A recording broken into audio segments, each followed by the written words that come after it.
When I first moved to this area right here was the main road. It was Racetrack Road.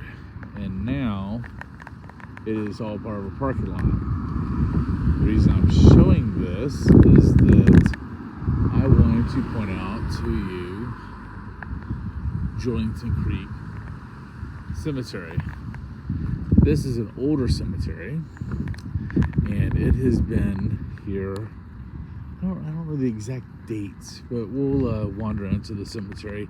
Now you have to park in one of these 3 designated spots. And so back in the day, this was all the dirt road, and this is where teenagers would come and hang out, if you know what I mean. Now, the cemetery is not very well taken care of. I'll flip the camera around so you can see. Find that if you are someone who likes to wander around and take a look at cemeteries, you'll know the trick that if you walk towards the back of the cemetery, that's where you find the oldest grave sites. Just like that one right there is 1988. But we'll see how old this cemetery actually is over here in a moment. Okay, this looks like it's just scribbled on here. I don't know. This was the wife. Died in 1954.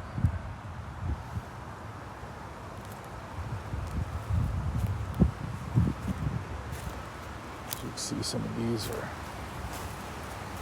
quite well dated.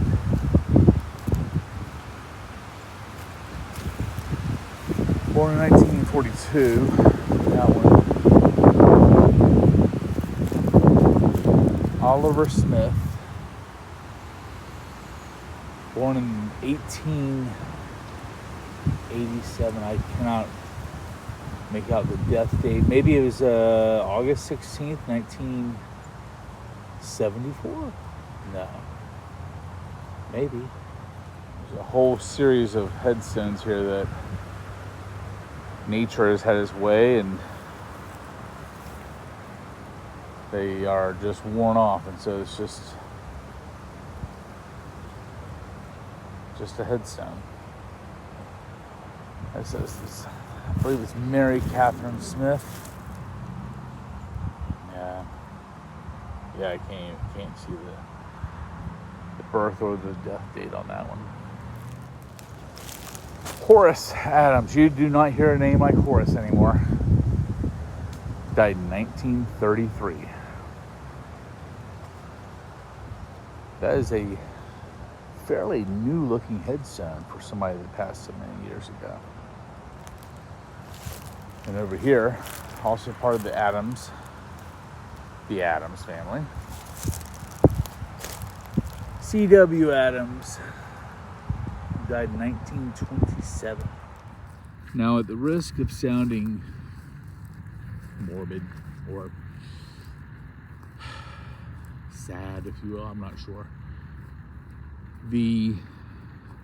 There's a quote that says, "We are all 2 heartbeats away from being forgotten." Basically what that means is that if I were to pass and then my son were to pass, who would remember you after that? We live in a day and age where people want to make a legacy. They want to have themselves be remembered. And it's when it comes down to it, it's not us. It's not about us. But anyway, I do enjoy walking cemeteries because there's so much information, so many interesting things. I did that with all facing down, didn't I? So I'm not going to correct that. Just to prove to you that this is not AI. AI would have corrected that and told me to take that out, but no.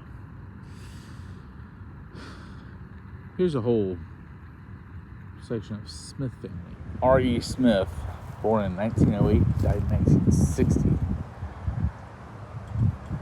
J.W. Smith, 1881, 1956. Lila, 1933. Then H.W. over here. Oh, wow. H.W. Smith was only 10 years old.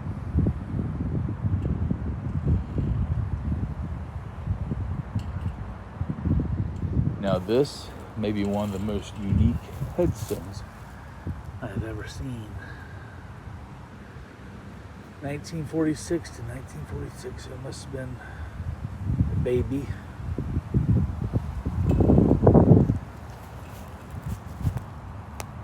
Infant boy Funk. Didn't even make it a year.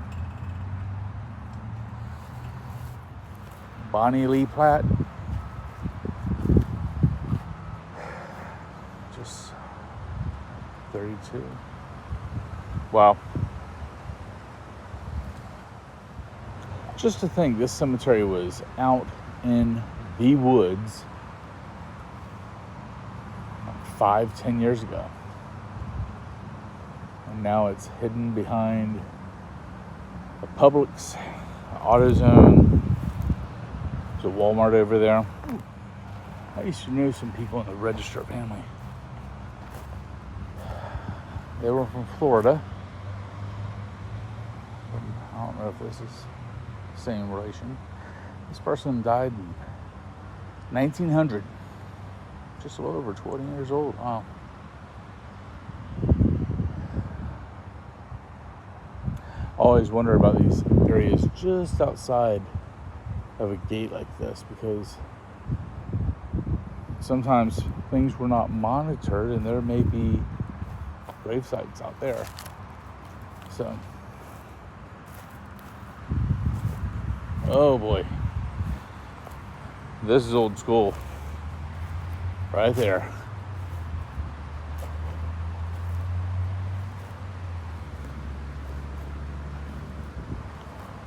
It's one of those things you're not going to be seeing in the future, is people putting Confederate flags on their headstones.